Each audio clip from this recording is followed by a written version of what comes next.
তাদের রক্তের উপার্জিত টাকা আমাদের এই সংগঠনে দিয়ে আপনাদেরকে সহযোগিতা করার সুযোগ করে দিয়েছেন। আসলে বলতে গেলে বলা যায় প্রবাস খুব কষ্টের বিষয়।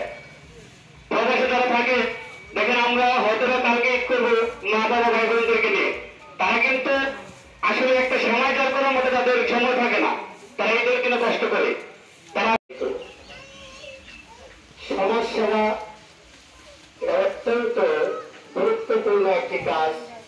এটা নিজের অর্থ ব্যয় করে মানুষকে দান করা, এই যে উদ্যোগ, এই মহতি উদ্যোগ, এই উদ্যোগ যারা নিয়েছেন তাদেরকে আমি অত্র এলাকা ধরুন চাষি যদি যে সম্পর্ক হোক এবং নারী পুরুষ অনেকেই সবাইকে আমি ঈদের শুভেচ্ছা জানাচ্ছি এবং আমি সালাম দিচ্ছি, আসসালামু আলাইকুম।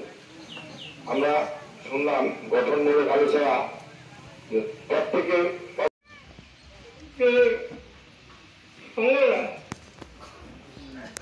আজকে আমরা দেখতে পাইলাম এই এলাকায় উত্তর ছিল না। উনি গাছের মাথায় এই সুবুদ্ধি জ্ঞান করিত,